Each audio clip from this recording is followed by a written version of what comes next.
She was sitting at one of the tables when I saw her, eating hot wings. I just pushed my chair back alone. There were only 3 singles in the establishment. She was alone, and my eyes just ran over her, not even noticing what I saw. Then I did a double take. She was great. She had long red hair, the kind of fiery orange you sometimes see. She was wearing a tight skirt and top that showed off all her assets, and she had plenty of advantages. Some loser came up and tried to start a conversation with her. I saw her wave him off. She was great. She was also deadly and deceptive, and she would break your heart. I knew this because I was married to her for 5 years. Her name was Ripley. She worked at a huge radio station, and I hoped she wouldn't see me. I ordered pizza. There was a wood-fired pizza oven in the basement, and they made good hot wings too. I bought a basket of wings and a nice dark beer and enjoyed them while watching Razors playing basketball on one of the big screens. I sensed danger and looked back and saw it. "Hi, Kane," she said. "Do you mind if I move the chair?" Her voice was everything I remembered, low and hoarse. It was good whiskey, a Dominican cigar, and Nat King Cole on the stereo. "Yes, Ripley, in a way," I said. "I'm trying to enjoy good food." "It's hard," she said. "How long has it been? 3 years? How many times have I tried to call you? How many times have I come to your house, spent the night in your office, tried to talk to you?" "Too much," I told her. "I have nothing to tell you, Ripley. Why don't you just leave me alone? If you try to sit here, I'll leave. They'll slip you a check." She threw back her head and laughed. It was a low, exciting sound, and at some point, it would send a jolt through me like nothing else in the universe. Now I just feel sad. "I don't mind," she said. "I think my credit card will hold up. She probably earned more than me." "You're not stupid. You know I don't want anything to do with you." "What do you want, Ripley?" I asked her. "I want to talk to you, see how you're doing, tell you what I'm doing, ask how Kelly and Sam are doing, how Atlas is doing, and tell me some things. What will hurt? Am I so ugly that you can't stand the sight of me? Are you still that mad at me? Do you still hate me that much?" I asked. "Why? What do you care about Mom and Dad or my dog? I don't care what you do. We're not friends, Ripley. I'm sure you're not interested in my life, and I'm damn sure I'm not interested in hearing what you have to say. Leave me alone, Ripley, or I'll tell the manager you're stalking me." She cocked her head to the side and raised an eyebrow in a gesture I was familiar with. She sighed. "Okay, Kane, as you wish. I guess I'll just have to pull out the big guns. Now don't move." She returned to her table, and I saw her take her phone out of her purse. She took her purse and went to the toilet. I had no idea what the big guns were, and I really didn't want to find out. They brought me the pizza, and I told the guy to put it in the box. I followed him to the counter, paid and left. Lord, another evening went to hell. I went home, grabbed my pizza, and sat by the pool. I grabbed a few bottles of beer, throwing them into the refrigerator along with the ice. I was enjoying my pizza, leaning back in my lounge chair, listening to the Beatles, when I heard the gates open and close. I have a wooden fence for privacy, and there is a spring on the gate to make sure Atlas doesn't get out. I opened my eyes and groaned. It was her. What the hell is going on with this woman? Of course she knew where I lived. She was watching me. And then I realized something. She was not alone. A small shadow flashed behind her. She had a head of curly black hair about a foot long, fair skin like Ripley, very blue eyes, and she was the most beautiful little girl I had ever seen. She seemed very, very shy. She tried not to look me straight in the eyes, hiding behind Ripley. As Ripley stopped in front of me, a small shadow walked around to the other side of her and took her hand. Ripley knelt down next to me and carefully moved the small shadow forward so I could see it. Her eyes looked at the ground, and Ripley slowly lifted her small chin with one finger so that our eyes met. "Kani, I want to introduce you to Makina," she said. "Makina, this is Kane." I didn't really know what to say, so I extended my hand. What an idiot. Little girls don't shake hands. And this one, yes. She placed her chubby little hand in mine. I saw children's dimples on their knuckles and her fingers. "Hi, Kane," she said. "Hello, McKenna," I said. "Brilliant, right? I never knew what to tell my children. Most areas of conversation that you would have with adults are simply closed. So where do you work? I asked her. She giggled. Now this was worth dying for. I wanted her to do it again. I'm not working, silly, she said. She had the sweetest voice you could imagine. He was low and somehow hoarse, a little hoarse. I think when she grows up, she'll be a lot like Ripley. I'm too young to work. How old are you? I asked. She held up her 3 perfect little fingers. 3 then, I said. Wow, perfect age. You are a very beautiful little girl, you know that. She blinked her incredibly huge blue eyes. Yes, I know, she said. We both laughed. I looked at Ripley. She watched us with a strange expression on her face. It's a big gun, she said. What's in it? What are you talking about, Ripley? I asked. Look at her, she said. Take a closer look at her. I watched. She was great. I still didn't understand what Ripley was talking about. The girl spoke. Kane, can I swim in your pool? Of course, McKenna, I said. Right now? She nodded. Your dress will get wet, honey, said Ripley. Remove it? Suggested hopefully McKenna. Ripley looked at me. What the heck? I shrugged. Okay, honey, she said. I'll stay here and talk to Kane. Damn, now I'm stuck. McKenna, see the black 3 painted on the edge of the pool? I asked. She looked. What is a troika? She asked. I took one of those chubby little hands and drew a number on the palm. Looks like it. She nodded. Yes, I see it. Don't pass her by, I said. Okay, she said. Why? It's too deep for you, I told her. She nodded again, kicked off her shoes, pulled the little white dress over her head, and handed it to Ripley. Here, Mom, she said. She ran up the steps, giggling, wearing only her panties, and within seconds, she was splashing around. I froze. She called Ripley Mom. When I came to my senses again, Ripley was already sitting down on the lounge chair next to me, holding a bottle of beer in one hand and a slice of pizza in the other. What the hell are you doing? I asked. Do you like her? She asked. She's beautiful, isn't she? She's also very nice. I know you'll love her, Kane. I muttered something incomprehensible for a minute. Yes, she's great. Mother, is she yours, Ripley? When did it happen? Well, obviously, 3 years ago, she laughed. Yes, she's mine, Kane. She could be yours too, if you're interested. My brain was very stupid. What do you mean by this? What's going on here, Ripley? Why did you bring her here? Why are you here? You left me, remember? You needed to find yourself? Why can't you leave me alone? She laughed again. Which one do you want me to answer first? I brought her here so she could meet her father. I've been trying to do this for 3 years, but you're too much of a coward to face me so I can introduce you. I was panicking. Her father? I don't... What the... Fuck you, Ripley. I'm not a coward. Can't you get it into your head that I don't want to be around you? I think it's time for you to leave. I won't leave, she said. You'll have to call the police to get rid of me. Do you really want to get rid of her? She nodded towards the pool. You're her father, Kane. Look at her, can't you feel it? This little wet beauty found some pool toys and was happily playing with them.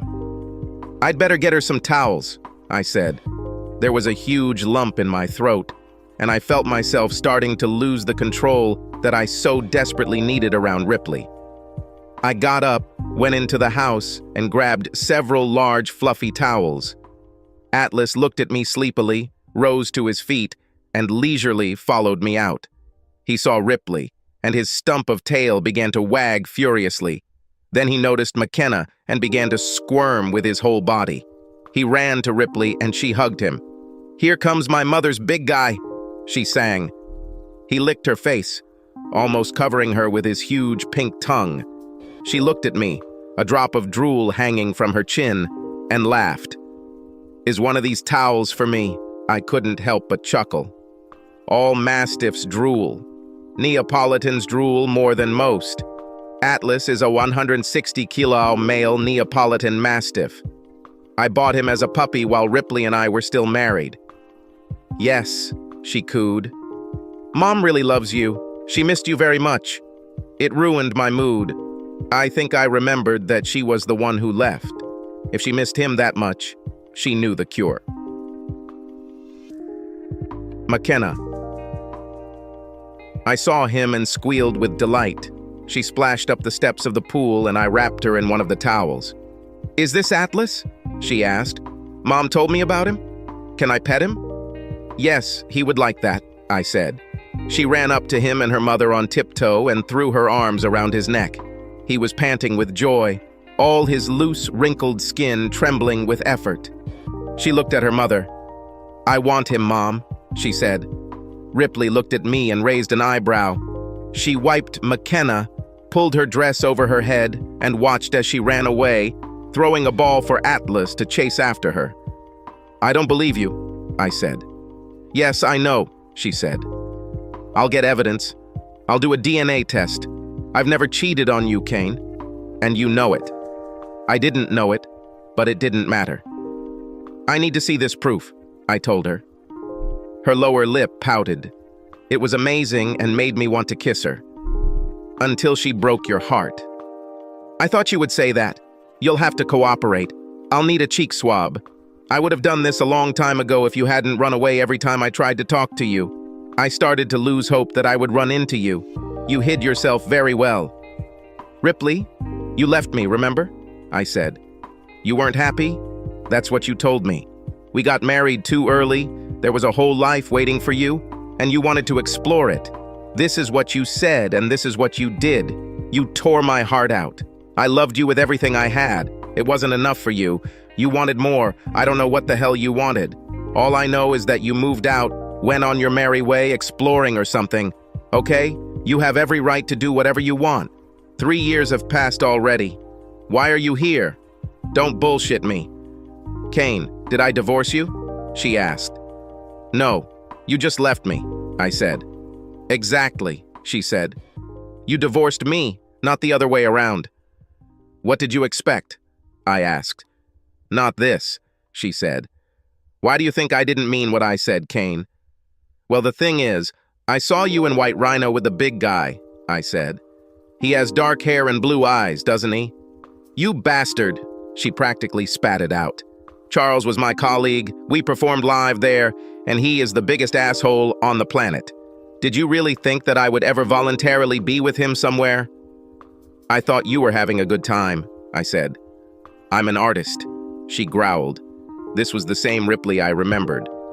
"So, how is the search going?" I asked. "Have you found yourself?" "Jesus, Kane, you really can be such a jerk sometimes." She took a deep breath. "I didn't come here to fight you. I need to explain something to you." "I don't want to hear it," I said. "Well, this is very bad," she snapped. "You have a daughter, Kane. I'm her mother. She is our daughter, and you must listen to me. She needs a father in her life." "Maybe the big guy will be interested in your story," I said. She sighed. "Kane, there's something you need to know. I never wanted things to turn out this way. I never meant to hurt you like this. For God's sake, I was 24 years old. We got married when we were 19. I felt like I was suffocating. I didn't leave you. I just needed some time alone. I tried to explain it, but I'm afraid it didn't work. You got angry and divorced me. For God's sake, you moved to Alaska. Alaska, Kane? Really? Is this the place you thought would be the furthest you could get from me?" "Yes, as a matter of fact. That's how it was," I said. "You left? You left me. We talked about children, and then a month later it all went down the drain. You left. It was your choice." "Yes, I moved out," she said. "I was scared. I was losing myself. The thought of a child scared me to death. I just panicked. I know this sounds like a bunch of crap to you. And for me too, now that I'm not a stupid, immature child. I felt like there was no me, there was only use. And I felt like I was losing my identity. I panicked and was stupid, okay? I never really wanted to leave you. I just needed a little space. A little time to understand who Ripley really is and what she represents. I thought that I would see you every week, make love to you, so that everything would be the same as when we met. I didn't leave you, Kane. I didn't want another man. I wanted us to remain exclusive, but you were too busy, yelling at me to realize that. I was just trying to establish myself as my own person. I thought that a few months would pass, and I would return. I loved you, Kane. I still love you. You caused me a lot of pain when you got so angry. I know I hurt you, and I have to tell you how sorry I am. I'm so sorry, Kane. I spoiled it all. I didn't want to do it, but I did it. I remembered our last conversation.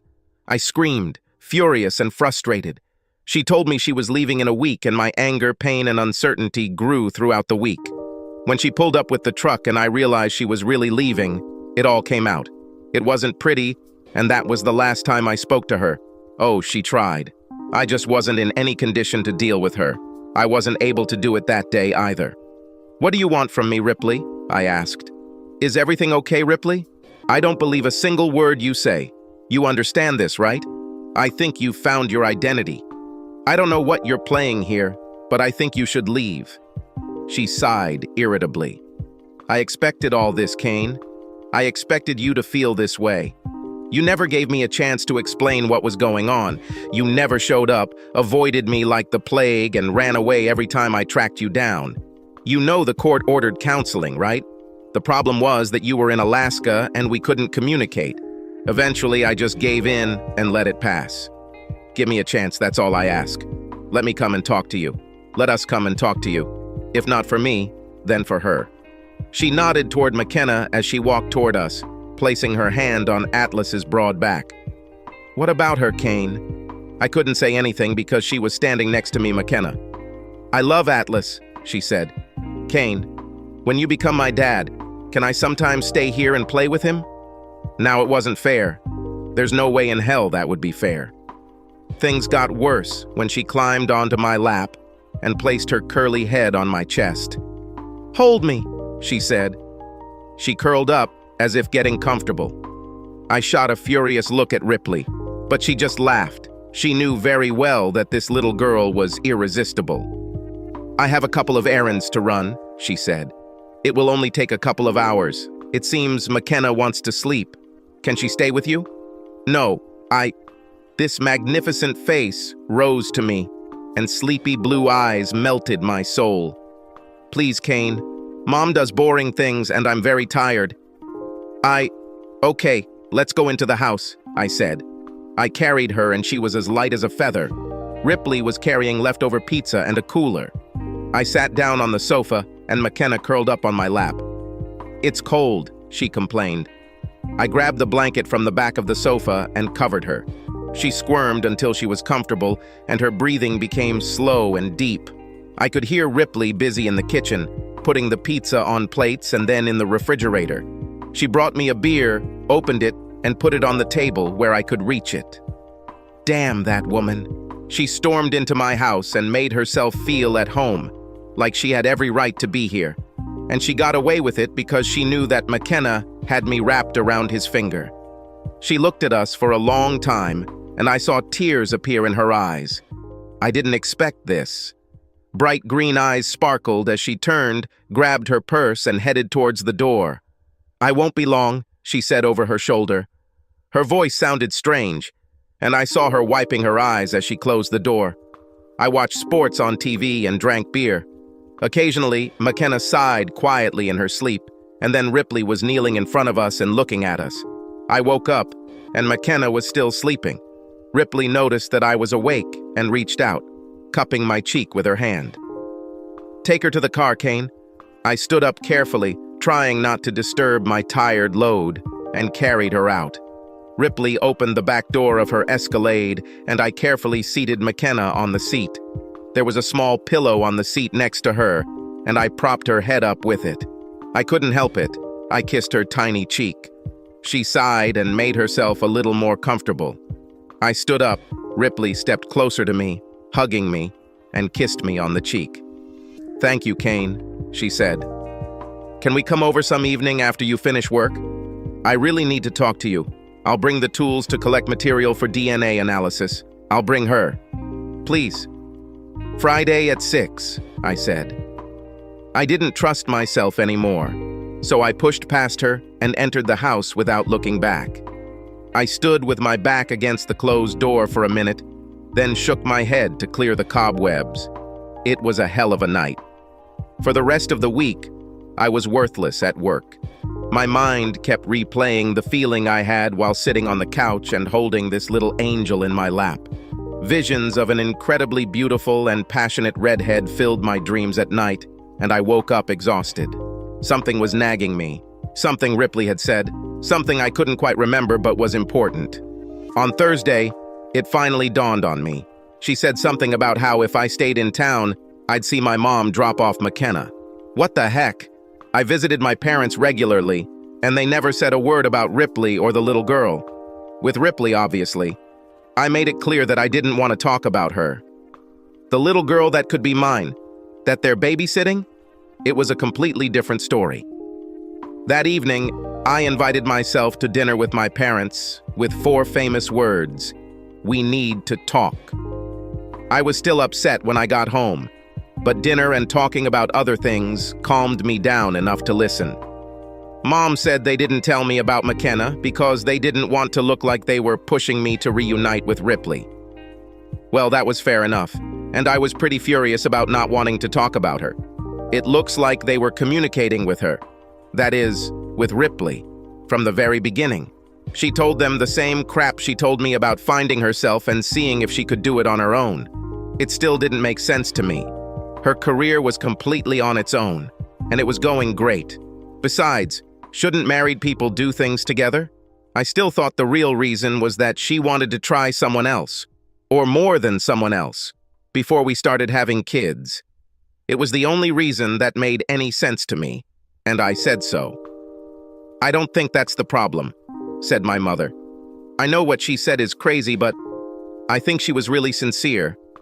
She thought that you would live separately for a few months, and then she would return.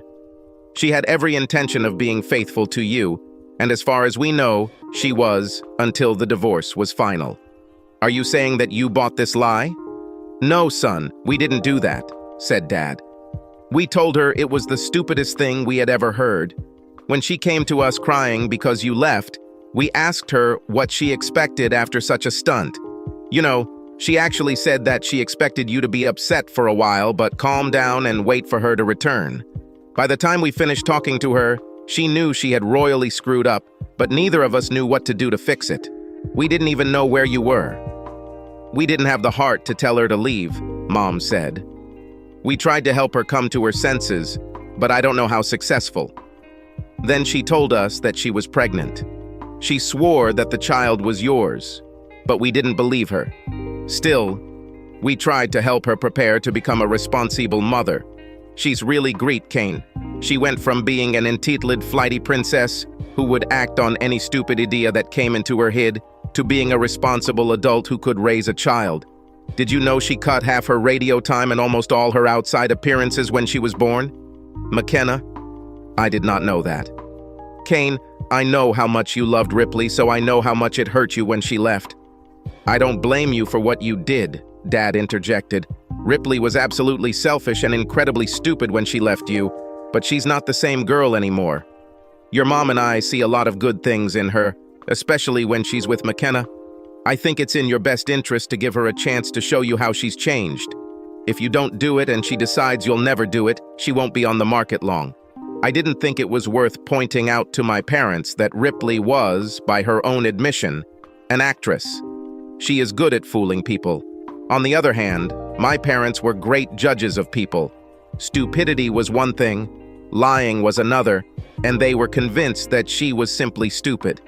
At least she was consistent. She told them the same thing she told me. I needed to think about something, so I took Friday off and went fishing. I have always found the process of finding the perfect spot to land a fly cathartic. I'm alone in my head, just the sound of rushing water, the movement of the rod and line working together to make the perfect cast. I caught 2 big rainbows and 1 brown and felt much better. Maybe I was even confident enough to face Ripley and McKenna. I stopped and grabbed some shrimp and ingredients to make shrimp Alfredo linguine. I steamed some vegetables, tossed in a salad, and opened a bottle of wine. I had apple juice for McKenna, and I hoped she would like it. I hated the thought of exposing myself to Ripley again. I still felt the pain and rage from last time, and now I was letting it open up the cracks again. I almost threw away my dinner. I had a pot of pasta in my hands, but I put it back on the stove. I thought about just leaving and not being there when they showed up. Then again, maybe my parents were right, and I had the wrong idea about what she did. I saw Atlas lift his head, and his little ears bobbed back and forth. He stood up with a groan and walked into the living room. This usually means he hears the car outside, so I mixed the Alfredo sauce, pasta, and shrimp and stirred everything together. I should have added Parmesan cheese, but I'll do that right before I put it on the table. The doorbell rang and I went to open it. There they stood. McKenna again hid behind Ripley, but when she saw Atlas, she rushed forward and hugged him. He never liked it when I hugged him, but he didn't seem to mind when she did. In fact, he was squirming all over. She was even more stunning than the last time I saw her. She was wearing a beautiful little red dress, and her curly hair framed her face like a halo. Ripley, well, she was just Ripley. She wore a dark green dress and looked stunning. She's tall and slender, but she's got curves in all the right places. Her waist is long, thin, and flexible. Her hips flare out dramatically, and she has the roundest, firmest butt imaginable. My eyes trailed up to the heart-stopping swell of her breasts. They were on display and showed off a little cleavage. Stuck into this valley was a gold chain with a tiny jade dagger attached to it, which I gave her for her 18th birthday. My eyes slid to this face. High cheekbones, a thin, aristocratic nose with a scattering of freckles, huge emerald eyes, and plump red lips curved into a smile. She had a cream pie in her hands. "Hey, Kane, have we passed the test?" She laughed, and I felt the same awe come over me. I cleared my throat. Yes, you two would have stopped the train. I stepped aside, and she went into the kitchen and put the pie in the refrigerator. She felt at home. I knelt down in front of McKenna. "Hello, honey," I said. I tried to make my voice sound as soft as possible. "Did you have a good day?" I asked. She stopped hugging Atlas, stepped towards me, and wrapped her arms around my neck. I felt her soft little cheek pressed against mine.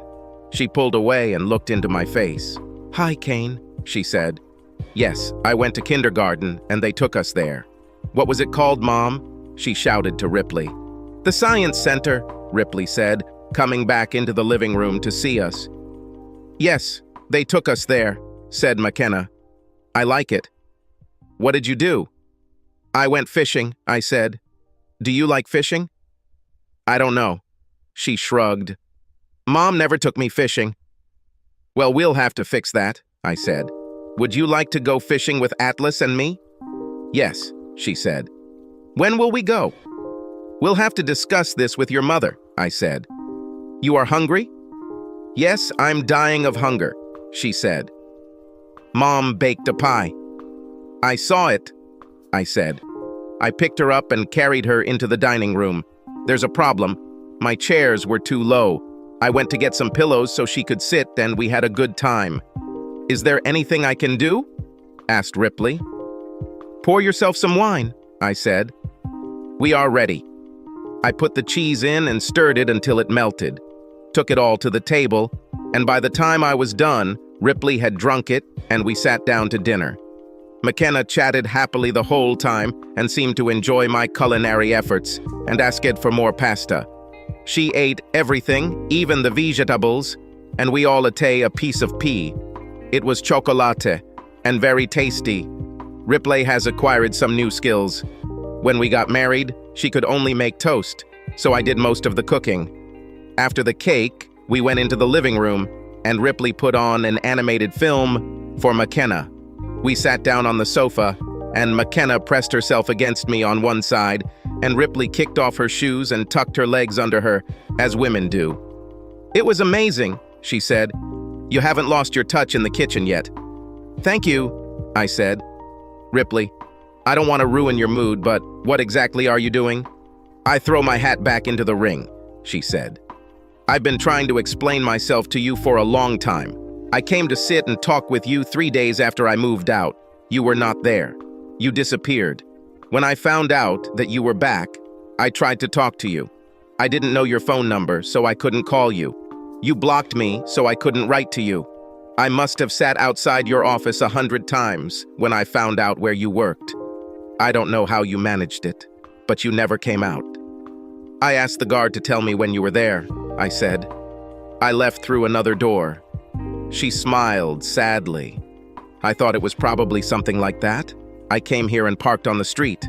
Sometimes I saw you leaving, but I could never tell if you were home. You never came home while I was here. I always checked, I answered. If I saw your car, I went to another place. That's why I didn't have a chance to tell you about McKenna, she said. You were gone the whole time I was pregnant. I brought the test kit, Kane. Just leave it when you leave, I told her. Assuming you're telling me the truth, what now? I need my husband, she said. McKenna, her father is needed. What the heck, I said. You drop a bomb on my life, move out after telling me some psychological bullshit, come back, drop another bomb and say you need me. Well, when I needed you, Ripley, you didn't give a damn. I looked at McKenna. She was delighted with her film. You didn't care at all that I needed you. Why should I care that you need me? You're wrong, she said. Okay, then tell me where I'm wrong, I said. What, my commander? I looked at McKenna. She was still engrossed in her film. Wasn't I big enough for you? Didn't I do it well for you? Ripley was horrified. Oh no, Kane, don't ever think like that. This has never been a problem for us, and you know it. No, you rocked my world. I've never... God, Kane, what is wrong with you? You are so suspicious. Why do men think this way? Do you think every woman is a size queen? Do you really think that we are all suffocating with the desire to get a 10-inch manhood? Are you a queen, Mom? Raised his voice McKenna. Damn, she was listening. Ripley laughed. No, baby, but you are a princess. McKenna giggled. Good deal, I thought. I leaned over and squeezed her knee. She smiled at me and my vision blurred. I want her, Ripley, I said. What do you mean? She asked. I mean, I want to be with her, I said. I want her to stay with me. I want her for the weekend. I want her for Christmas. Okay, I thought you would think that, she said. I know what you feel. The problem is that I want her too. We can work things out. I want her to stay the night, I said. We're kind of in the same package, Kane, she said. McKenna, do you want to spend the night with me in Atlas? I asked her. Yes, nodded her curly head. Baby, do you want to stay with just Kane and Atlas? She asked. This time she shook her head. No, she said. She was very persistent. I want you to stay too, Mom. I might need you. You just can't think about yourself, Kane, Ripley said. She is much more important. You also have to think about what she would like. I will work with you and you can have her almost any time you want, but you also have to be sensitive to her needs. It made sense, so I nodded. It didn't look like the old Ripley either. I understand. That's not what I wanted to talk to you about, she said. Kane, I need to ask you something. When I told you what was happening to me, I was 100% honest with you. It had nothing to do with... You know what? The idea that you are not big enough is simply ridiculous. Ripley was on the verge of hysterics. This is too much, she breathed. In any case, that wasn't the case, Kane. It was about the fact that I am not a very mature person. I was so in love with you.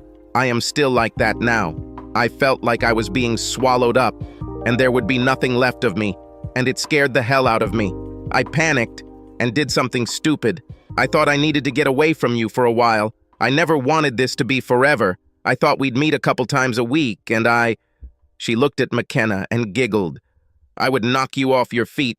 I know this all sounds like bullshit. This happens to me now, but not then. I was an immature child and thought like a child. Why didn't you say this? I asked. Damn it. It seemed to me that you wanted this to be forever for me. That's what I said, she insisted. I said exactly this, but Either I didn't say it very well, or you didn't listen very well. Have I ever said, "I'm leaving you, Kane. I don't want to be your wife anymore"? No, you said, "Kane, I don't know how to say this, but I'm leaving. I have a house on Pine Street and I'm moving there next Saturday. I need some time alone. I need to find my own identity." My voice became a little louder, and McKenna looked at me. "It's okay, sorry," I said. Her eyes went back to the TV, but I knew she was listening to Ripley and me. It didn't work. "This is too awkward," Ripley said. "I want you to be able to say what you want. Are you doing anything tomorrow?" "I was going to watch basketball, drink beer, and wash and vacuum the car," I said. "And what?" "Can I pick you up and take you somewhere?" she asked. "I'll ask Mom to look after McKenna. I want to tell you something. I wish I could tell you everything. Will you do this for me, Kane?" I was very suspicious. "Where do you want to take me?" I asked. "Jesus, Kane, stop being such a weakling," she said. "Do you think I'm dangerous? Do you really think that I am planning to kill you and throw your body into the lake?" "Yes and no," I said. "I don't think you're planning to kill me, but I think you're dangerous. You are the most dangerous person I have ever met." She laughed. "Please, I'll be here at 10. Then I'll help you wash the car, okay?" The film's credits were rolling. McKenna. "Okay," I said. "Don't hope so, Ripley." "I won't," she promised. I played with McKenna and Atlas for a bit, and it was time for them to go home. McKenna hugged me tightly, and Ripley kissed me on the cheek. I was fastening McKenna to her seat. "When will we spend the night with you?" she asked. "And when will you take me fishing?" Her memory was like a steel trap. "Don't you have a date on Sunday?" I asked her. She giggled. "No, I do not go on dates. Why do you need to know that?" "If your mom doesn't mind, I'll take you fishing on Sunday," I said. "We'll talk about when you can spend the night, okay?" "Yes," she said. She nodded vigorously, her curls bouncing. "But I really want to stay the night." "Can Atlas sleep with me?" "I won't let him climb on the bed," I told her. "It's getting kinda smelly. We can bring his bedding into your room and he will sleep on the floor next to your bed." She thought for a moment. "Okay," she said. "Ripley, can she go fishing?" I asked. "Of course," she said. "See you at 10. That night I had nightmares. A little dark-haired girl was eaten by a giant fish, and I ran to save her. I was running in molasses, and it took me forever to get there. I sat up straight, my heart pounding. I was sweating a lot, and it was already 4 o'clock in the morning. I stood up and dried myself with a towel, adrenaline rushing through my veins. I lay down again. It took me a while to get that image out of my head, but the next thing, I knew it was 9. And the alarm on my phone was going off. I got up, quickly showered, got dressed, and ate a bun. I was finishing my second cup of coffee when Atlas stood up and headed towards the door. The phone rang as if on cue, and Ripley was nearby. "Would you like a cup of coffee?" I asked her. "A little bit left. I don't want to throw it away." "Is there a cup to go?" she asked. "I want to start." I rummaged around and pulled out 2. I poured it for her and then for myself. "Can Atlas go?" I asked her. "Of course," she said.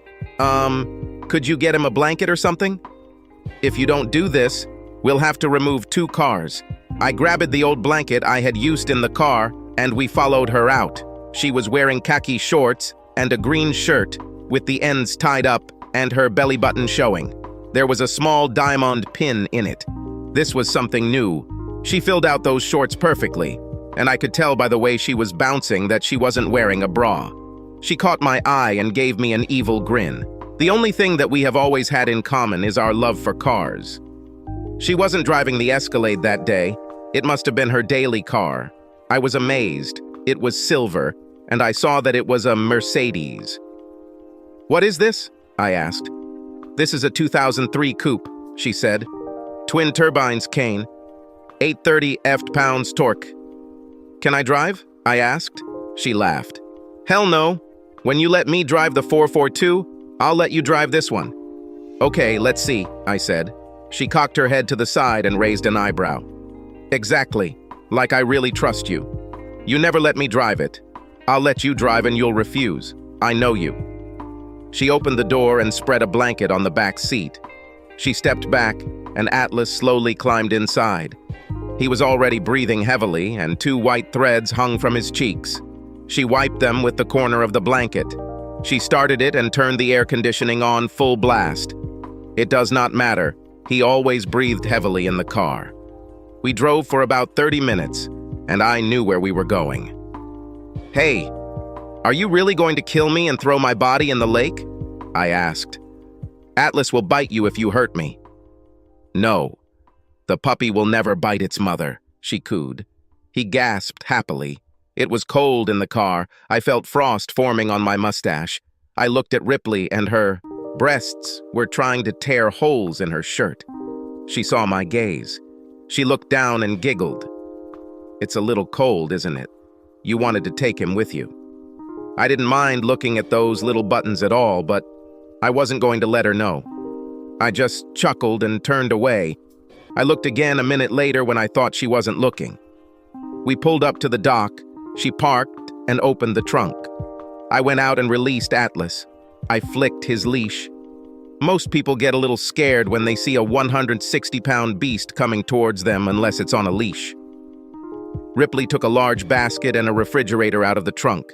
I grabbed the refrigerator handle, and she carried the basket. We walked down to the pier, and she nodded to the left. We walked about 50 feet, and she pointed out a nice boat tied up there. Here she is, she said. We climbed aboard and helped Atlas up. The worker dropped the lines, and Ripley took us out of the no-wake zone before she pulled the throttles back, and the big boat jumped like an airplane. She dragged us about 5 miles up the lake and stopped in a cove. "Tie us to that tree," she said. She turned off the engines and I tied us down. "Whose boat is this?" I asked. "Mine," she said.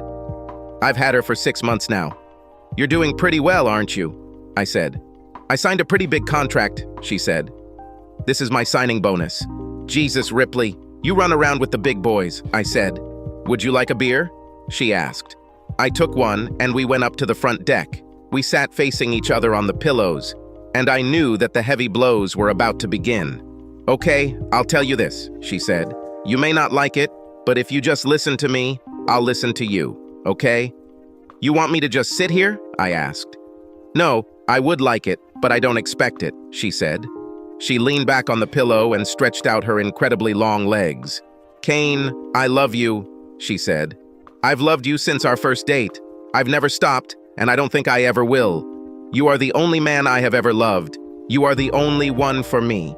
When I came to you and told you that I needed to go away for a while, I never meant forever. I didn't even think about another man. I was still as deeply in love with you as before. I thought I loved you too much. I was mistaken. I didn't know it then, but I was confident in what I was doing. I hate to say it, Ripley," I said, "but it sounds like buyer's remorse. It sounds like you went out and got what you thought you wanted, and it wasn't what you thought it was." "No, you're wrong," she said. "What I regret is how I did it, not what I did.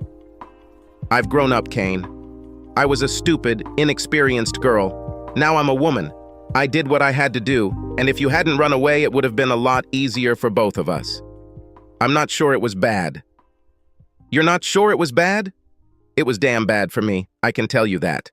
Are you saying that you don't regret leaving me?" "I was not going to leave you, Kane. I repeat to you, I moved out. It's not the same thing. This is bullshit, but have it your way. You had something you needed to do, so instead of trying to work it out together, you just moved out. And now you're telling me that everything would be fine if I sat at home alone and waited for you to decide to come back to me. I didn't say I was smart, Kane, and I already told you that I'm sorry for hurting you so much.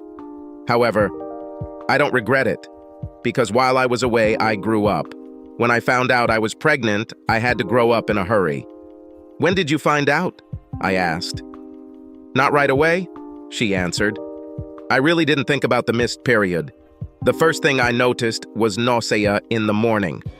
I just thought I was poisoned. It didn't go away, so I went to the doctor. That's when I found out. It was 9 weeks. Did you know that she was mine? I asked. Kane, there was no doubt about it, she said. You are the only man I allowed to touch me intimately from the time we started dating until the day our divorce became final. Couldn't wait for the ink to dry? I asked. She looked at me and got angry. Her eyes flashed. No, and I didn't touch anyone until I was born. Makena, she said. It seemed to me that she was playing some kind of game with me. What are you saying, Ripley? I'm just telling you that there was and is no doubt about who the father is. McKenna, she said. Okay, we can leave this alone for now. Okay, continue, I said. I'll try not to say anything until I have questions. She nodded. Kane, I didn't leave you. I wanted to be your wife. I haven't wanted anything else since our first date. I just wanted to see if I could do it on my own. We've been together since the second semester. I lived with my parents, lived in a dorm for 1 semester, and then moved in with you. Ripley, this doesn't make any sense. You've already done this yourself. Hell, by the time you were 21, you were already a celebrity, and it wasn't like you were part of a team or anything like that. It was just you. She thought for a moment. Yes, that's probably true, Kane. The Ripley O'Keefe that everyone thinks they know doesn't actually exist. She is a character I created and I play her very well. She has a lot in common with me, but she is not me. I think a lot of artists are like that. My career, all of this, she gestured around the boat's cabin, is her, not me. When I appeared in public, people always expected to meet her, not me. I began to wonder if it was really me or if I no longer existed. You know, I've never lived on my own. I also lived only with you, I told her. Yes, I know, she said. The difference is that I thought you would be fine without me. I didn't know what would happen to me if I didn't have you. I needed to learn to trust myself. It really had nothing to do with you or us. It was me. I needed to trust myself that I was capable of standing on my own 2 feet. I spoiled it all. I'm very, very sorry. I never wanted anything to happen. I didn't understand how upset you were. I didn't understand how I was affecting you and hurting you. I knew you didn't like the idea, but I had to try it myself. I was young and stupid, Kane. I realized how much stupid. When did you leave? Well, it just seemed like psychobabble to me, I said. I felt like you were telling me that I'm not good enough for you, that you're looking for an upgrade, and that I'm not what you need. No, it wasn't like that at all. There were tears in her incredibly huge eyes. I needed you more than ever. I needed you to be there to help me see that I was a person on my own. I just needed to find the right words to tell you how much I love you and that I won't leave you, that you didn't do anything wrong, that it was me. But when I pulled myself together, 3 days later, you left. I thought you wanted me to leave, I said. No. She fell on her knees in front of me and took my hands. I never wanted this. God, Kane, I've been looking everywhere for you. I called everyone I knew. I went home and cried for a long time. God, I cried so hard. Your parents didn't know where you were. You quit your job. You just disappeared. I didn't go to work for 2 weeks. I thought about you every minute, looked for you, tried to find you. Then I received divorce papers in the mail. I thought you wanted this, I repeated. Well, you were wrong, she said. That's when I found out that you were in Alaska. Your lawyer told me. I went to court and asked for advice.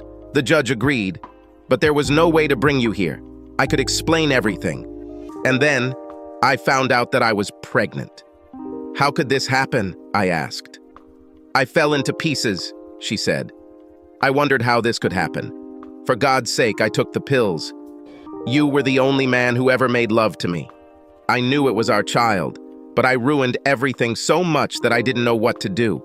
I went to see your mom and dad. I told them everything. I told them how stupid I was. They agreed with me, I could tell, but they never said a bad word to me, she said. They took care of me for a whole week. I stayed with them. You have wonderful parents, Kane. They went to birthing classes with me, took me to doctor's appointments. Your mother was in the room with me when she was born. McKenna. She was the first one to hug her. I'm not even sure they believed she was ours, but they were my rock. I sat back in my chair trying to take it all in. I didn't know what to think or what to do. What do you want, Ripley? I finally asked. What do you want from me? You know perfectly well what I want, she said. Lord, why are you such a coward, Cain? I jumped to my feet. That's all, I shouted. If all you can do is call me names when you're the one who screwed up and left, that's the end. Take me back, Ripley. She just knelt and looked at me. No, she said. I rushed to the driver's seat. The damn keys are gone. Where are the keys? I won't give them to you, she said. We'll stay here until we're done. I'm already finished, I told her. Are you running away again? She asked. How are you doing, Cain? You're unhappy. What are you going to do? Are you going to quit McKenna? Return to Alaska? Why don't you try Siberia this time? Sit down and stop trying to prove your point. Your solution to problems is to run away. It won't work this time. You're not the kind of man who would abandon his daughter. Didn't you promise to take her fishing tomorrow? I felt incredibly tired. I came back and sat down. She locked me here. I'll ask again. What do you want from me, Ripley? I'm here, Cain, she said. I'm right here. I love you with all my heart. I've always loved you. I think you love me. I ask you to give me a chance. That's all I want. Just a chance. I'm asking you to let me prove that I've grown up. Let's take fishing, for example. McKenna. I know you like it, and I'm sure she will too. Meet her. Fall in love with her. She will make your life special again. I had to smile at the thought. I have no doubt about it. I want to do it, Ripley. And that's all? No. You know that's not true, she said. I'm taking the first step because I ruined everything. I'm inviting you on a date. I'm having a charity reception on Tuesday evening. I want you to come with me. When this is all over, I want you to ask me to dance. It's not too late because we have to pick up McKenna. Your parents agreed to keep her. Then I want you to let us spend the night at your house. We'll stay in your guest room. In the morning, I will prepare breakfast. And will you object to this? I thought for a minute. I have a condition, I said. She looked doubtful. Which? I'm preparing breakfast, I said. She laughed, and it gave me the same thrill. Maybe it's better this way, she said. Now I really cook. I need to feed the baby. I had to study. So what now? I asked. Are you going to hold me hostage here? Yes, she said. I want to swim. Are you ready for this? I forgot my swimming trunks, I said. You didn't mention that we were going on a boat ride. Remember when you took me canoeing on Labor Day the first year we were married? She asked. I actually remembered it. It was quite memorable. We stopped for lunch at a gravel bar. She undressed and lured me into the water. We ended up making love. Ripley, I don't think... I began. She stood up and began to slowly unbutton her blouse. My throat was dry and I took a sip from the bottle. She opened the hem of her blouse. I see you still like them, she said, looking at me. She was joking, of course. Ripley exudes more sensuality than can be described. Everything about her just screams sensual foot-high neon letters. She's gorgeous, but that's not the point. She has the ability to turn men into fools, sure. We're fools when it comes to women, but Ripley is in a class of her own. We met for the first time on her 18th birthday. I took her to dance. She moves like a cat, lithe, sinuous, gliding as her weight shifts. At one point, she stood up and started dancing for me, just standing outside our booth. Two guys walked by 5 feet from where she was dancing. They both saw her when they were about 20 feet away. They couldn't take their eyes off her. They walked towards each other, so hypnotized by Ripley's dance that they crashed into each other, sending them both sprawling on the floor. That's the effect it produces. And she was still wearing clothes. The entire time we were dating and married, friends, strangers, people at the gas station, everyone asked me who she was. When they discovered that she was my girlfriend or wife, they would ask inappropriate questions or make stupid comments. Is she as good as she looks? Do you see this? Damn it, dude. Where did you get this from? It never ended. At first, this offended me, and I told them to shut up. For the 1000th time, I simply ignored them. I would have fought every day of my life if I hadn't just given up. The amazing thing is that she didn't care. Of course, she knew what effect she was making, but she didn't really care. That curvaceous body carried all this promise and excitement, but I was the one who had to unwrap it. The new decoration in her navel seemed to tell me that everything had changed. The first time we made love was a spiritual experience for me. The feeling she gave me was somehow otherworldly. She was soft like a kitten, but there was steel inside. She never looked back, becoming a dynamic, aggressive lover, initiating sex as often as I did. I shook my head to get rid of these memories. I had to nip this in the bud. "Ripley," I said, "don't take off your clothes." She looked puzzled. "What? Why?" she asked. "You've never refused me before." "Ripley, this is too important. McKenna, too important. This is a serious matter and will not be revealed between the sheets." "Sex has never been our problem, at least as far as I know," I said. "Yes, you're damn sexy, and you know it. I would love to take you with me and take a trip down memory lane. It would be crazy good, but when it's over, I'll still be mad at you for leaving me, and you'll still be mad at me for not forgiving you." She thought for a moment, and then began to button her shirt. "You're right, Kane. I shouldn't have manipulated you like that, but what are we going to do? You tell me, because nothing I don't understand," I said. She sat for a long time, lost in her thoughts. I got up and got us both some beer. She lay back on the boat cushion, looking like a fiery-haired angel. God, she was so beautiful that my soul ached. She rested her chin on her hands and had the same expression on her face as the statue of the thinker. From time to time, she glanced at me and then sat down again. "The first thing we will do is cross out McKenna out of the equation," she finally said. "What do you mean we'll cross it out?" This statement upset me more than I could have imagined. "Won't you let me see her?" An expression of horror flashed across her face. No, Kane, that's not the point at all. Don't ever think like that. Kane, I wanted to say that I'm so sorry that I made her a part of you and me. I shouldn't have done this." "I understand," I said. "No, she should not be part of anything other than being loved and given everything that a loving mother and father can give." She nodded. "Yes, that's exactly what I meant. I really didn't want to involve her in this, but I had to do something to get you to talk to me." She thought for a moment. "There is something else. I don't regret barging in on you the other day, but I'm really sorry for, well, acting like I own this place. You know, sipping beer and swiping pizza. It was wrong, but I was so happy to finally be with you in your house that I almost felt dizzy. Can you understand this?" I did it. I opened my arms and beckoned her. She smiled sadly, and crawling towards me, sat down on the deck between my spread legs. She leaned against me and I hugged her. It was so right and so good that I wanted to stay like this forever. "Will you go with me to the charity evening?" she asked. "Well, it's not like my social calendar is full," I chuckled. "Of course, Ripley, I'll be happy to go." We sat, talking quietly and finishing our beer. I had forgotten how nice it was to just sit and talk with her. I wanted to ask something, and I finally figured out how to do it.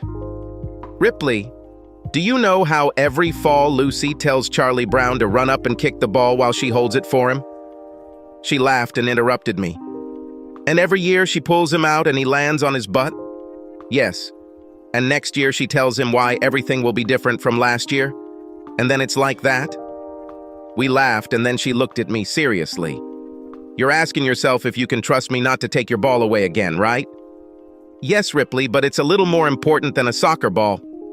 Ripley was lost in thought. This is something new, I thought.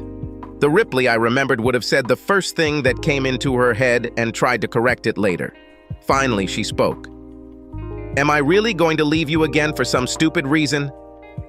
Long story short, I've been there, done that, and paid way too much for the t-shirt. I paid for 4 years without you, and McKenna paid 3 years without her father. The real answer is that you don't know. Just like I won't know that you won't jump up and run away again when I do something stupid. There are no guarantees. It's a shame not. Kane, I'm not asking you to live with me or marry me again. I ask you to give me a chance. I'm successful in my career, I have all the toys of rich people, but even with all this, I think that what you, me, and McKenna could have together would be the best thing in my life. We thought about it for a while and then got a little caught up in what was going on in our lives, and it was like two old friends who hadn't seen each other in a long time. There was an awkward silence, but it wasn't much, and I think by the time the sun went down, we were both feeling better. She stood up and stretched, looking for all the world like a big cat. My legs gave way and she hugged me. Okay, now that we've got everything settled, let's go back. I need to get ready for fishing. I untied the boat, Ripley started the engine, and we headed back to the dock. On Sunday, Ripley dropped off McKenna, and I took her fishing. I knew there was a small stream in the national forest that was full of all kinds of sunfish. I set her up with a fishing net, and she danced with delight every time she pulled up a fat bluegill, rockfish, or green sunfish. When she pulled out the first one, I asked what she wanted to do with it. It was a tiny fish, brightly colored in orange and blue. "Can we keep her in an aquarium?" she asked. "We could keep her in an aquarium," I said, "but she won't be very happy there." "What else can we do?" she asked. "We can let her go," I told her. "If we catch bigger ones, we can eat them." She had to think about it for a while. "Let's let this one go and eat the big one," she finally decided. Here's what we did. We stopped fishing to build a small fire and roast hot dogs and marshmallows for lunch. By the time we reached the creek, she had captured my heart. By lunchtime, I was her slave, and by the time we carried the fish to my truck, I knew my life had changed forever. This is what I was born to be a father for. McKenna. She fell asleep in her little car seat on the way home, and my eyes became wet every time I looked at this sleeping little angel.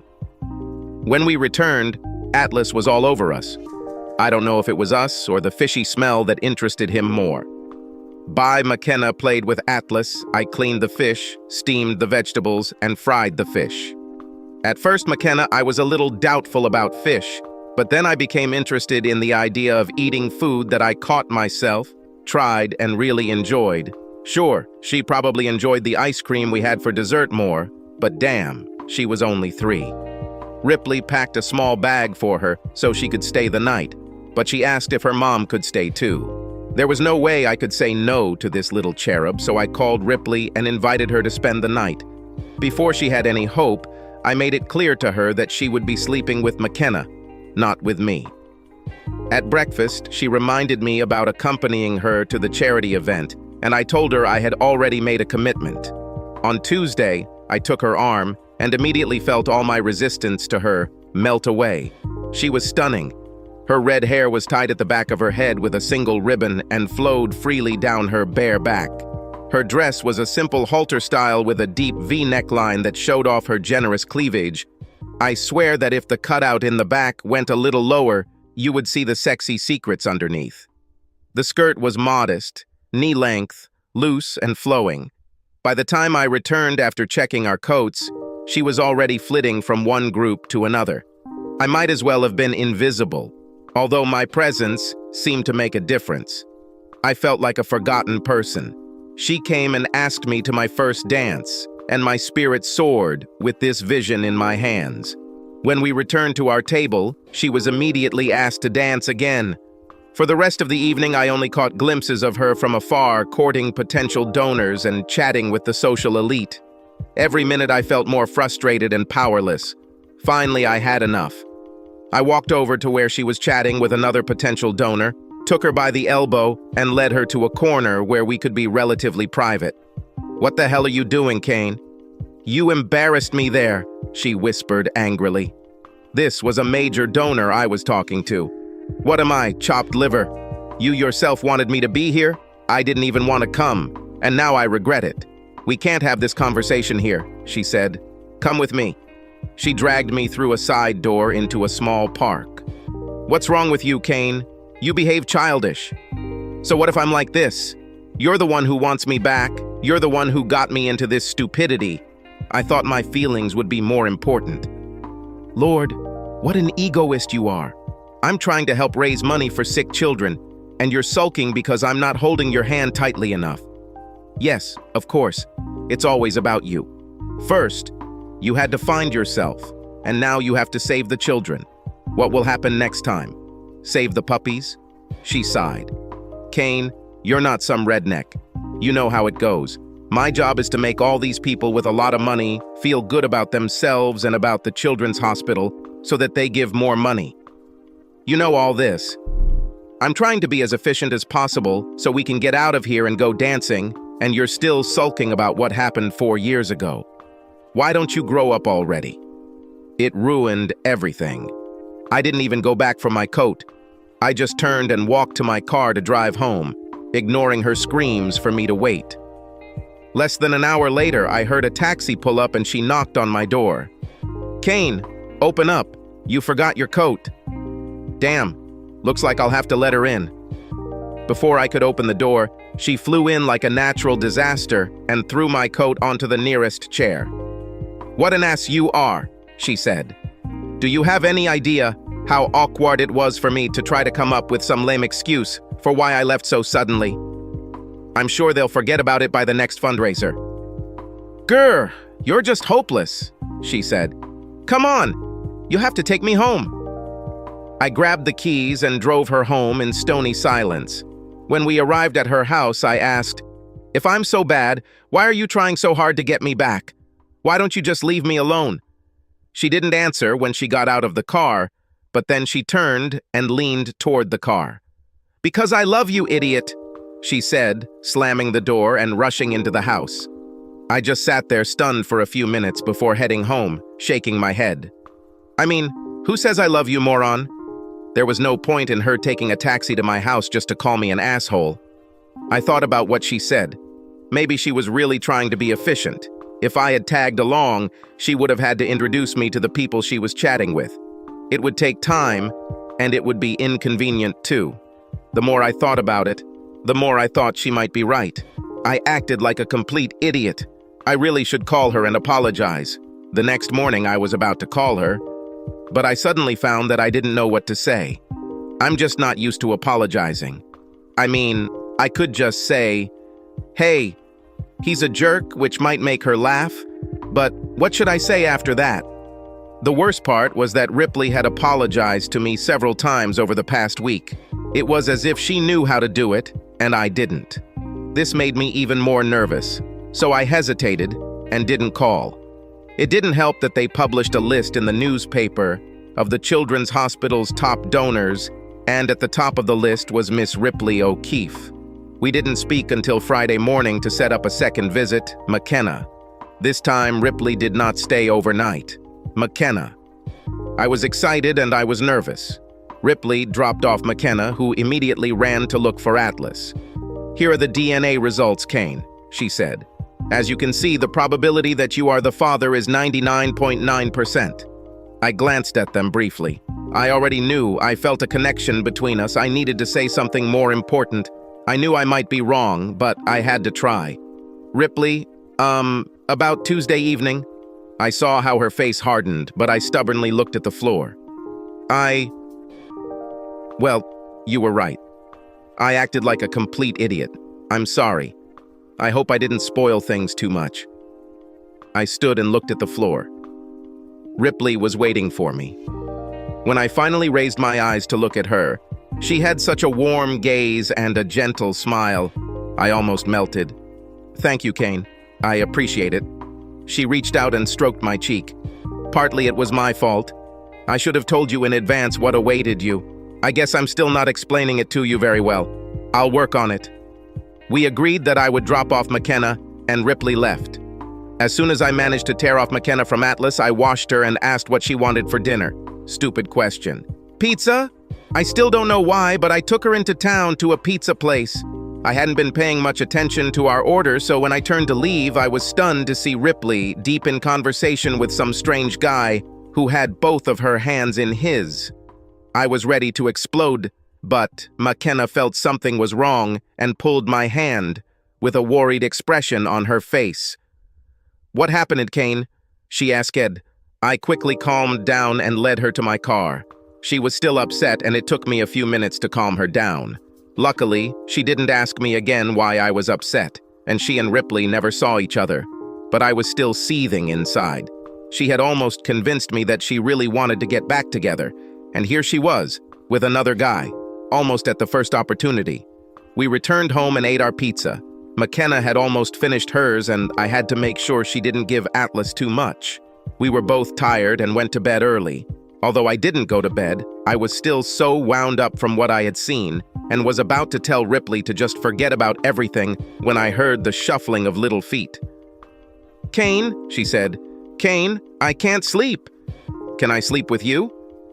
Of course you can, honey, I said, bending down and picking her up. I was glad I decided to wear pajamas to bed. McKenna. She quickly fell asleep, her gentle snoring easily drowning out Atlas's snoring. The last thing she said to me completed my enslavement. Before falling asleep, she whispered, "I love you, Daddy." I had almost nothing to say to Ripley when she took McKenna the next morning. I asked if I could take her the following Saturday, and Ripley agreed. She looked disappointed when I didn't ask her to stay for breakfast, but she didn't say anything. The week flew by, and I couldn't wait to see you again. McKenna. This time I took her in my arms. We were going fishing and having a picnic on the White River, and Atlas was coming with us. We settled down under a huge oak tree. McKenna and Atlas played happily on the shore while the giant trout waited. I waded into knee-deep water and began a false cast, simply pulling some line out of the water. I've been fishing for about 20 minutes, talking to McKenna, which splashed along the shore. There was a log sunken below the surface and a deep pocket of water behind it. I made a perfect cast, twitching the fly as it hovered over the log. I pulled the hook. Nothing. Now I was engrossed in fishing. I must have taken another 100 shots, trying to get another hit out of that monster. This was a one-time deal. The huge fish was ready. I prepared to move upstream and called McKenna. She didn't answer. I remembered that I had not heard anything for some time. I was busy concentrating on the monstrous fish. I turned around, but didn't see her or Atlas. I looked around. "McKenna," I called. "Where are you, baby?" Nothing. Along the shore, about 20 yards from the water, stretched a strip of tall grass, almost as tall as my head. Beyond it was a forest, deep and dense, stretching for God knows how many miles. I found a path in the grass and a small Spider-Man toy lying in the dirt on the path. It was a toy McKenna. A little further I saw the imprint of her small sneaker and one of Atlas's footprints. I threw the fishing rod into the grass, took off my waders and ran. I searched feverishly, calling for her and Atlas. Panic filled my mind as I thought about that little angel lost here in the forest. I screamed until my voice became hoarse and weak. When I finally collapsed from exhaustion, I began to think rationally again. I pulled out my phone. Great, there was no network. I made my way back through the bushes, through the grass, and ran to the truck. I drove to the top of the hill and was relieved to finally see two stripes. I called the sheriff's department and reported what happened. They promised to immediately send a search party. Then I had to make the hardest call of my life. I had to call Ripley and tell her I lost our daughter. I felt inferior to worm shit. It took me 5 minutes to gather my courage. When she answered, I simply blurted out, "Ripley, I need you. I was fishing and didn't pay attention. McKenna and Atlas are gone and I lost them, Ripley. Oh God, I'm so sorry. I'm such an idiotic ass." "Kane, stop it," she said. "Call the sheriff's department." "I've already done it," I could barely say. I cried like a child. I lost my child. "Okay, go look for her," Ripley said. "I'll come as soon as I can." I drove back to the lot where we had parked, hoping to see the little doll waiting for me with a huge black dog. My heart sank when I saw the vacant lot. I ran frantically through the forest again, calling out their names, searching everywhere I could. I was on the verge of fainting when I heard the sound of an approaching helicopter. I ran back to the parking lot and arrived just in time to see 5 men jump out of the helicopter. I told them what happened, feeling like the biggest fool in the world. No, worse. A stupid monster who lost his daughter because he was fucking fishing. I saw contempt in their eyes. They asked me to stay in the parking lot in case she returned and quickly disappeared into the forest as the helicopter took off. I stood there helplessly, tears streaming down my cheeks for perhaps 10 minutes, and I saw Ripley's Mercedes coming down the hill. I ran to the car as soon as it stopped, holding the door handle helplessly until she opened it and started to get out. "Ripley, I'm so sorry," I began. "I'm such an ass that I just didn't look." She cut me off. "None of this matters, Kane. Let's find our daughter. Where did you last see her?" I led her down the path through the tall grass and ran until she told me to stop. "We're not running," she said. "Let's take our time and watch the signs." We walked parallel to the tall grass, looking everywhere for some clue. I was clutching a Spider-Man figurine in my hand. Eventually, we came to a small stream that ran between grassy banks down to the river. We walked up the creek, climbing steadily for perhaps half a mile. We were in a dense forest, but there was a path. Ahead, there was a small, steep rise, something like a clearing, and grass had invaded the meadow. When we emerged from the forest, I screamed hoarsely. Atlas lay in the grass, and there, breathing happily, resting her head on his warm side, slept McKenna. I ran up to them and felt dizzy. I fell to my knees and hugged her tiny figure. She stirred and woke up, clinging to my chest. She opened her eyes and looked at me with her indigo blue eyes. They opened when she saw my face. "What happened, Dad?" she asked. I couldn't speak. "Why are you crying, Kane?" she asked, touching my cheek and wiping away a tear. "I thought I lost you, baby," I croaked. "I couldn't find you anywhere. Oh God. I thought I lost you. I love you so much, McKenna, that I would kill myself if anything happened to you." I felt Ripley's hand on my shoulder. I looked at her and tears rolled down her cheeks. "It's okay, Daddy." McKenna caught my attention again. Atlas and I were sleeping, and I was tired. We drank this water from the stream and just rested for a while. "You're not angry with me, are you?" "No, baby, no," I assured her. "I can never be angry with you. I'm angry at myself for not watching you better. I'll never do that again." "I was fine," she said. "Just a little tired. Now can we eat our picnic?" "Of course," I said. "Can your mother stay and eat with us?" She was thrilled that Ripley was staying. I called the sheriff's department and they called off the search. No doubt I would have to pay a hefty bill for this little fiasco. I did not care.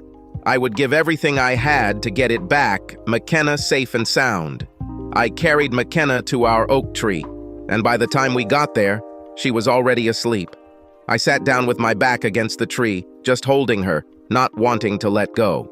Ripley sat on the blanket in front of me, her incredibly long legs crossed, giving me occasional glimpses of her green seafoam panties. My thoughts were all over the place, mostly about what an ass I was, and this view wasn't helping. "Kane, are you okay?" asked Ripley. "You mean, besides feeling like an immature ass?" "Yes, except for that," she said with her usual laugh. "Well, I'm hungry," interrupted the little bundle of love in my hands. We laughed, and the feast began. We packed up our picnic and walked to Ripley's house. Together, we tucked our tired little angel into bed, enjoying her sleepy smiles. Ripley poured us some coffee and we sat down to talk. "Ripley, I have to say, well, I think I can tell you." I sighed heavily and continued, "You did a great job raising McKenna. She's just perfect, and you've obviously been a great mom." Damn, I forgot what Ripley looked like when I said nice things to her. The glow on her face was so bright that her hair seemed dull. This made things difficult, but I had to continue. "So why do you want me to be her daddy? You can't take me in public without me acting like an immature asshole. You leave her with me and I make her get lost in the forest. I love her to pieces, Ripley, but I'm afraid that this will happen." I couldn't finish. I buried my face in my hands as the tears started flowing again. I felt Ripley's hands on my wrists. I opened my eyes. She was kneeling in front of me. Her own eyes were wet. "Kane, you are her daddy. You know it, I know it, and most of all, she knows it. I had to grow up a lot to become a mom, but I did it. I had to. She depended on me. It's your turn. You will have bad moments like today, but you will have something that I didn't have." "What?" "I'll be here with you as long as you let me. I will help you like your parents helped me. We'll do this together." Our eyes met, and we both wanted the same thing, but we had something else to deal with first. "Can I ask you something?" She rested her elbows on her knees, resting her sharp little chin on her palms. "Ask," she said. "Last Saturday, I had McKenna," I began. "She wanted pizza for dinner, and I went with her to the city. I saw a light flash in her eyes. When we went there, I saw you there with some guy. You were holding hands and looking very serious. Who is he, Ripley?" "Asshole," she said. His name is Jeff Conley. He is the station manager. We dated for some time. He was much more serious than me. I stopped seeing him after you finally spoke to me that first time by the pool. He was very upset about this, and I agreed to meet him and tell him why it ended. He didn't take it very well. He was holding both of your hands, and from where we stood, it looked like you were going to kiss him, I said. Are you lying to me, Ripley? Her eyes flashed dangerously. What the hell is wrong with you, Kane? She spat. No, I wasn't going to kiss him. Then why did he hold both of your hands if you told him it was all over? She sighed. I told him that I would let him speak. It wouldn't change anything, and I thought he'd end it faster if I let him hold my hands. I told him not to call me anymore. He was practically stalking me. Are you jealous? Well, that's not necessary. Are you still wearing the diamond he gave you? What? What the hell are you talking about? She was completely confused. The diamond hairpin he gave you instead of a belly button. Are you still wearing this? Kane, will you ever pull your head out of your ass? Did it ever occur to you that I might have bought this for myself? I can afford these things more than he or you? So why not? I saw my friend wearing one, thought it looked cool, and bought it. Okay, now I really feel stupid. Before I could say anything, she continued. And then you did your usual trick. You ran away. If you had stayed here a little longer, you would have seen him spit in my face and call me a bitch. You should have seen how I slapped him and left. Did you see that, Kane? No, I answered. I wanted to get out of there McKenna before she sees you. Oh, she said. We both sat there feeling stupid, then our eyes met and we laughed together. Did he spit on you? Jesus, Ripley, he's so paranoid. She smiled wryly. Yes, I can choose them, right? The man I love is moving to fucking Alaska to get away from me. Then I get a creepy stalker who spits in my face. Sorry, Ripley, I said. I shouldn't have run away like that. It hurt me, you know? She reached out and ran her fingers across my cheek, leaving a trail of fire that burned long after the touch had faded. I know, she said quietly. I'm sorry I hurt you so much, Kane. I thought about that. I know I told you that I don't regret moving out, but I'm not sure about that anymore. I know that from now on I want us to figure things out together, if you let me. Can we overcome all this pain? I don't know, I admitted. Do you want to try? More than anything else, she said. Our life began to turn into a pleasant routine. I had McKenna on Monday, Wednesday, and Saturday. We tried to do something together as a family at least twice a week. We still had our problems and awkward moments, but they became fewer and farther between. Ripley and I were dating again. We still weren't very close. We had some hot kisses, but we didn't jump into bed. I think we were both careful, not wanting to put pressure on ourselves or each other. We danced around it, and I had an eternal box of blue balloons. I think we both knew it was just a matter of time, but we wanted to get it right. Ripley had Saturday off, and in the afternoon we went McKenna to the cinema at the shopping center. We took her to the food court for an orange smoothie and sat at the table watching her drink it. I saw Ripley look over my shoulder, and she leaned over, hissing at me. Oh, she said. Here comes the trouble. Jeff Conley is coming here. We both stood up and watched him approach. Jeff, said Ripley, what are you doing here? What do you think, bitch? I'm here to take you from this brat to where you belong. Jeff, Ripley said calmly and slowly. I told you that I found my ex-husband, and I'm trying to work things out so we can be together again. Well, I'm telling you, we're not done until I say we're done, so dump that brat and let's go. You can't just leave me whenever you want. I leave women, they don't leave me. He moved towards Ripley and I felt her bristle, so I stepped between them. Listen, Mr. Conley, I said. This is my wife, and no one talks to her like that. I think you should calm down and leave. They with McKenna won't go anywhere. You don't want to cause trouble. Trouble? He grinned. You don't know what trouble is, weakling. He put his hand in his pocket. Before I could react, Ripley flew between us, suffering a nasty gash on her arm. I think he was a little shocked, and I took advantage of that and disarmed him. I looked at Ripley, Her face was white. "Mother, my mom is hurt!" screamed McKenna. I took off my belt to make a tourniquet. "Someone call 911, I yelled, kneeling next to Ripley and wrapping the belt around her arm. One of the passersby turned out to be a nurse and took over applying the tourniquet. "Take off your shirt," she said. "Eh?" I asked in confusion. "Take off your shirt," she repeated, "and apply pressure to the wound." I did as she said. She must have sensed my anxiety. "Don't worry," she said. "Everything looks worse than it really is." I wasn't sure if she meant it or was just trying to reassure me, but I had no choice but to believe her. The alternative was too terrible to imagine. It seemed like it took forever, but paramedics finally arrived to take Ripley to the hospital. McKenna and I had to wait a few minutes while the police took Conley away, and I gave them a brief statement, promising to come to the station as soon as I was sure that Ripley would be okay. When we got to the hospital, Ripley was already in the operating room. We were with McKenna. We went to the waiting room, and I spent the next few minutes calming her down. And then I called my parents to come too. While I waited for my parents to arrive, I had time to really think about our relationship, from our breakup until now.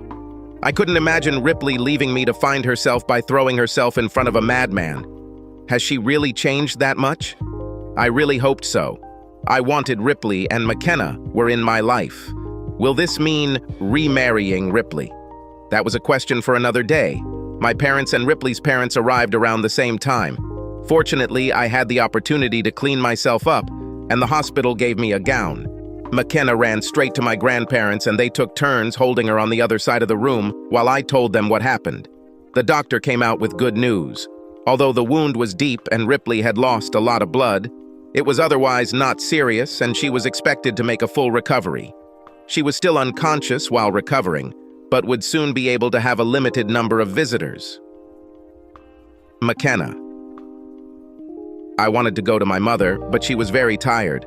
My parents lived closer, so they took her home, and Ripley's parents and I sat down for our nervous vigil. Only a couple of hours later, the nurse came out. "Is Mr. Kane here?" she asked. "I'm Kane," I said, "but it's just Kane, that's my name."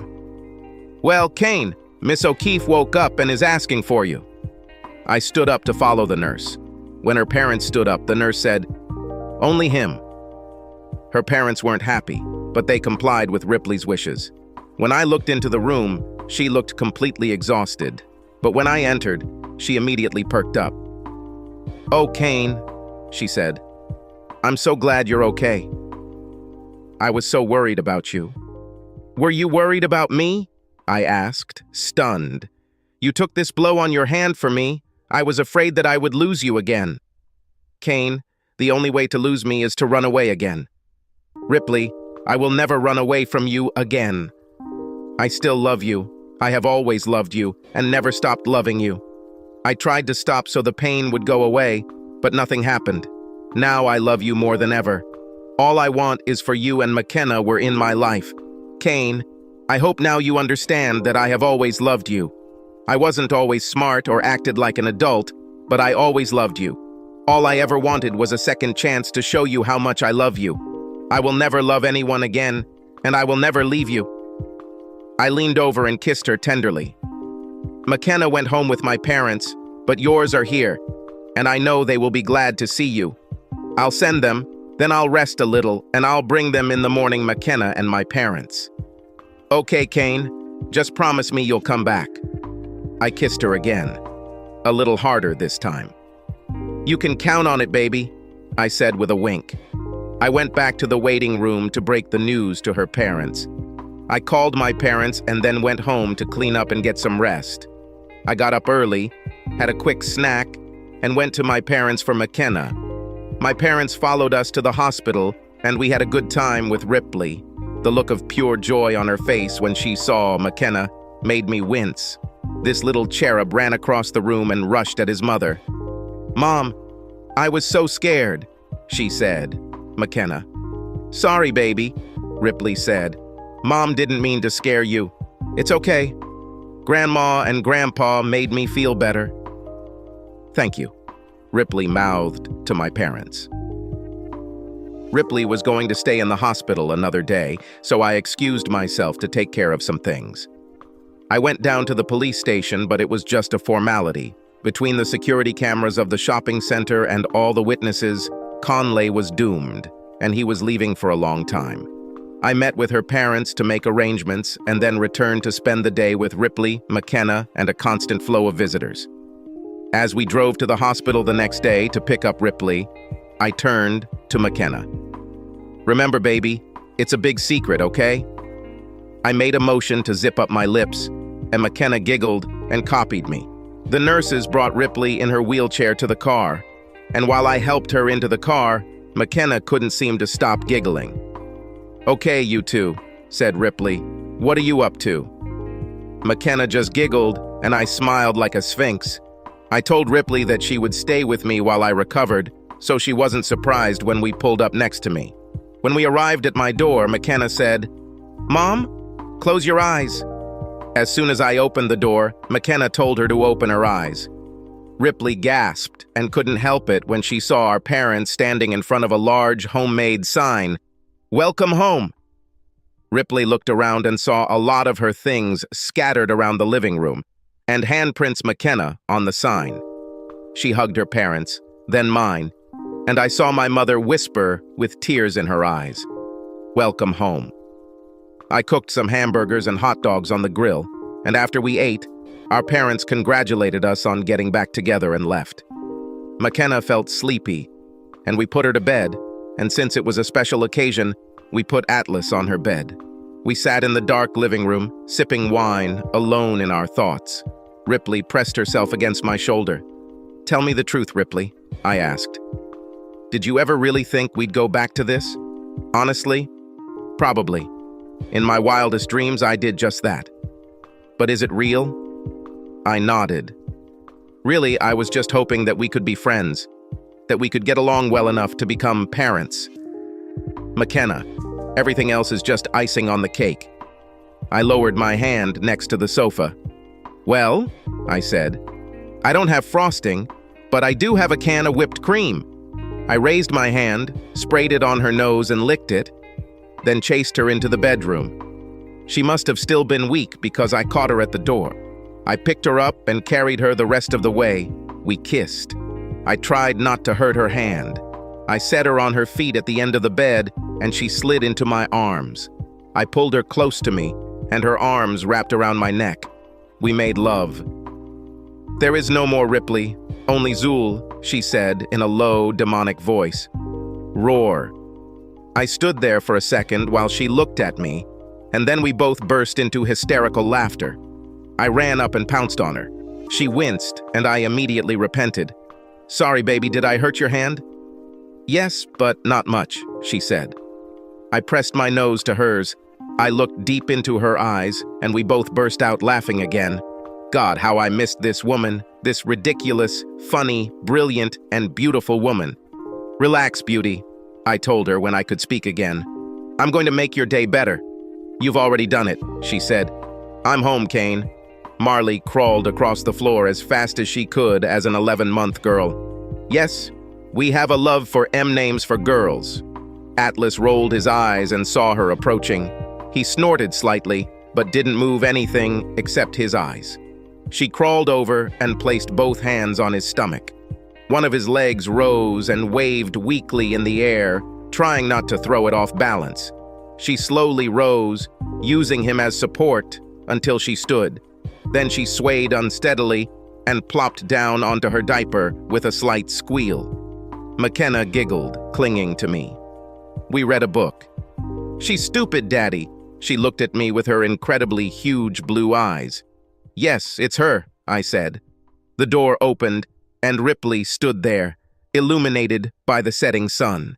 She was great. Long red hair flowed around her like flames. She was wearing a tight skirt and top that showed off all her assets, and she had plenty of advantages. She was great. She was also deadly and deceptive, and she would break your heart. She could also fix it, and I knew mine was safe in her care. Subscribe to our channel so that your second chaff doesn't cheat on you, and go ahead and listen to the next story, because this story is nothing compared to the next one. If you're under 18, don't even think about listening to the next one.